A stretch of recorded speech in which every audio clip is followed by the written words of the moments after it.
Salut, c'est Arnaud, bienvenue dans cette nouvelle vidéo de votre podcast Le Pharmapreneur, vidéo hebdomadaire dans laquelle je te raconte comment s'est passée ma semaine de pharmacien d'officine au sein de notre pharmacie, la pharmacie du Manoir, qui est à Isnoville.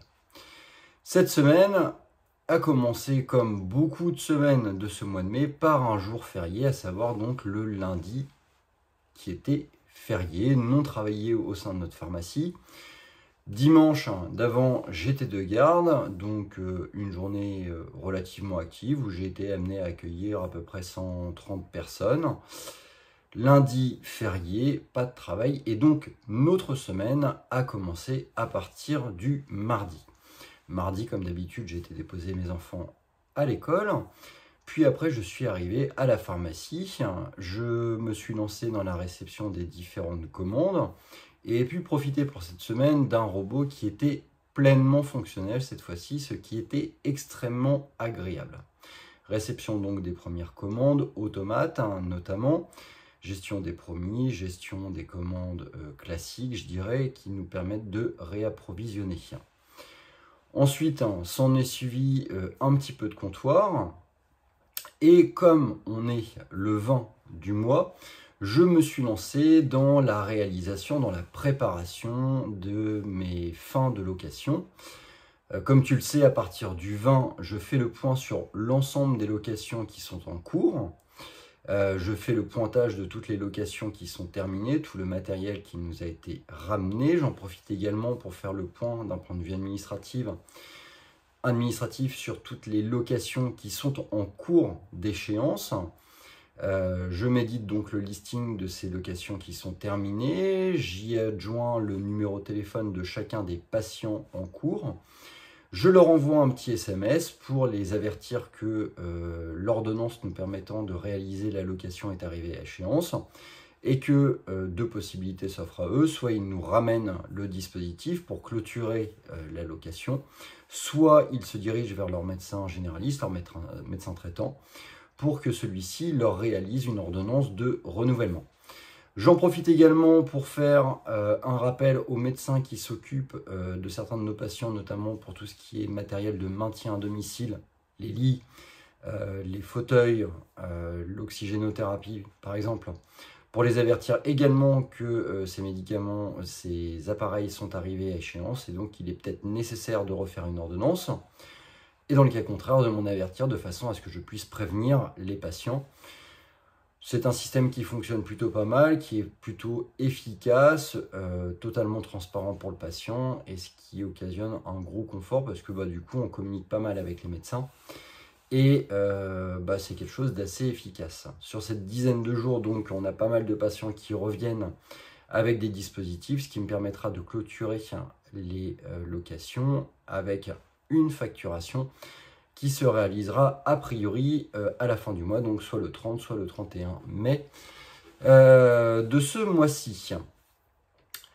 Mardi après-midi, réception des commandes, classique, pas mal de petites commandes parce qu'elles considèrent donc la journée du samedi, mais également la journée de garde. Notre système d'autopilotage prenant en compte évidemment la journée de garde que j'ai réalisée en termes de sortie, donc ça fait des commandes qui sont toujours un petit peu plus importantes. La réception également de tous les produits froids qui avaient été décalés lorsqu'il y a un jour férié, tout ce qui normalement doit être reçu plutôt le matin, lors d'un jour férié décalé d'une demi-journée, on les reçoit plutôt l'après-midi. À 15 h, nous avions un rendez-vous avec deux étudiants en pharmacie, Enzo et Solène, qui nous avaient sollicité il y a quelques semaines de façon à pouvoir réaliser un entretien avec nous au sein de la pharmacie. Enzo et Solène sont en 5e année, ils ont le projet de s'installer dès leur sortie d'études et ont une proposition pour une pharmacie quelque part, en France évidemment, dans un cadre de rachat de parts. C'est quelque chose qui leur était relativement peu clair, et donc du coup ils nous avaient sollicité avec un certain nombre de questions pour savoir un petit peu qu'est-ce que c'était que des parts, comment ça se passait la reprise de parts, quels étaient les impératifs pour un pharmacien titulaire, preneur de parts dans une pharmacie, est-ce que le contrat était différent pour un pharmacien avec des parts par rapport à un pharmacien assistant, quel était le nombre de parts minimum intéressantes pour un rachat de parts. Bref, 9 questions.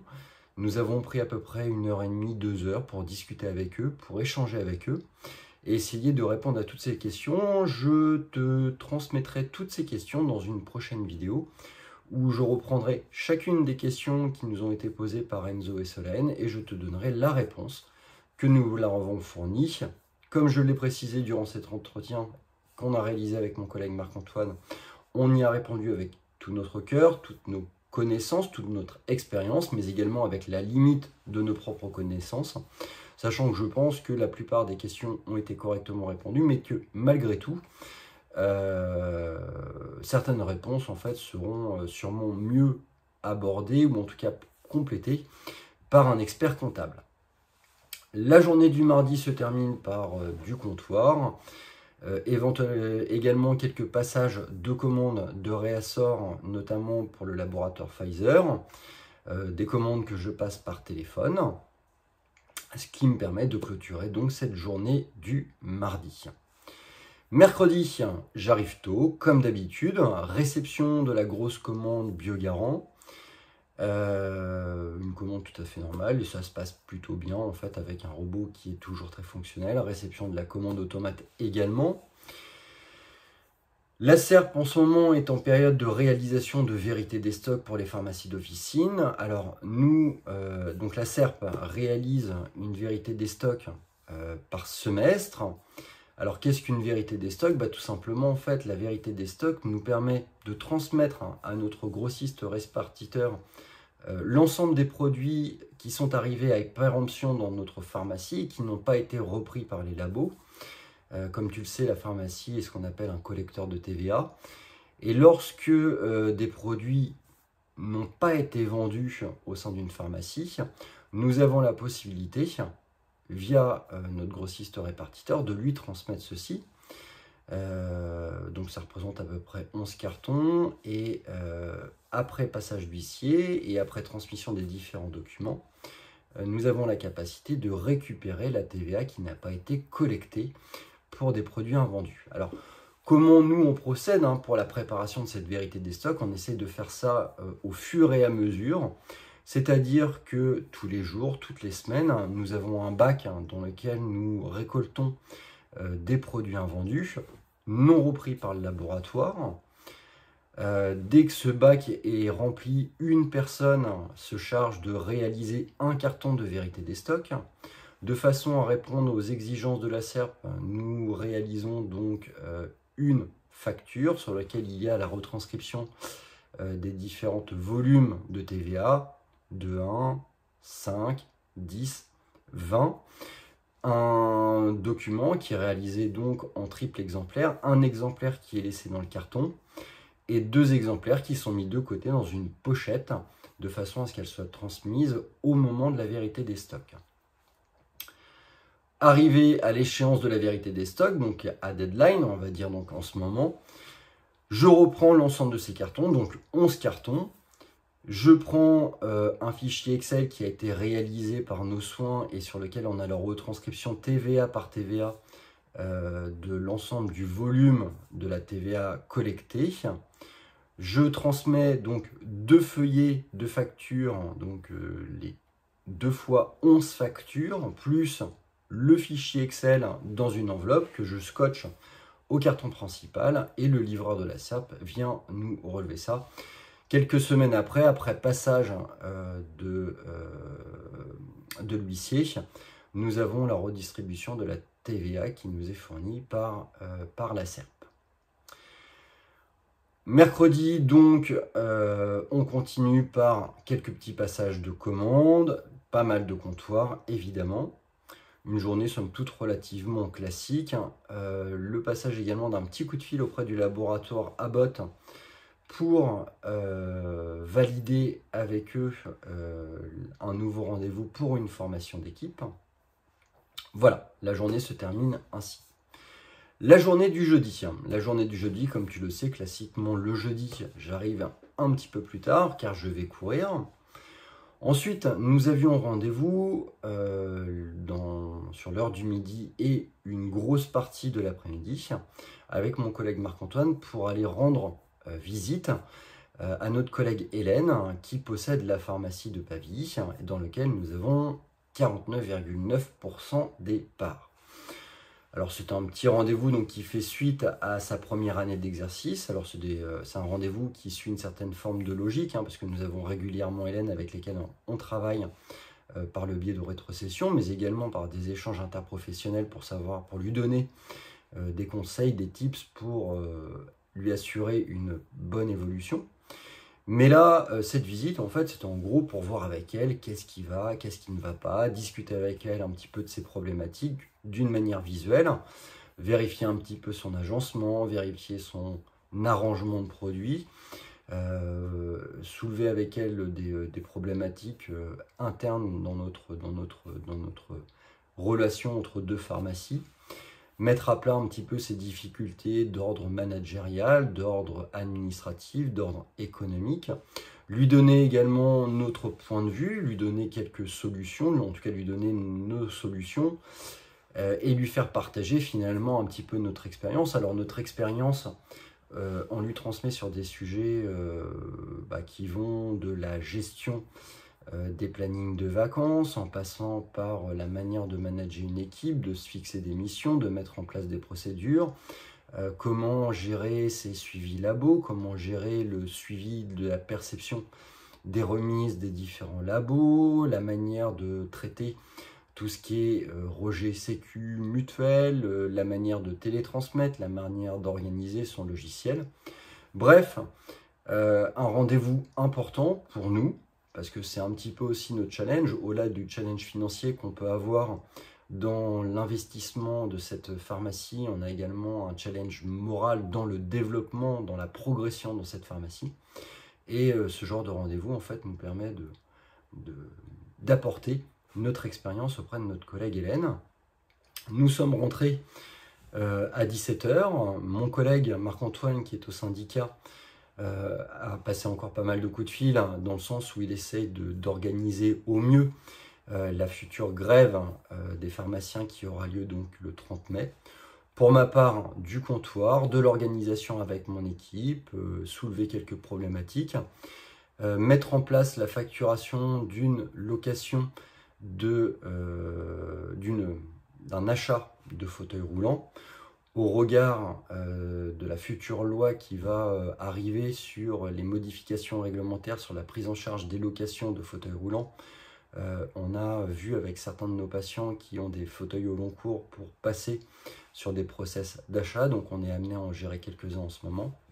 Voilà, donc une journée qui se termine plutôt correctement avec de l'activité au comptoir, une activité assez dense d'ailleurs, mais sans problème. Quelques passages de commandes, j'en ai profité donc pour passer des commandes au laboratoire ALK.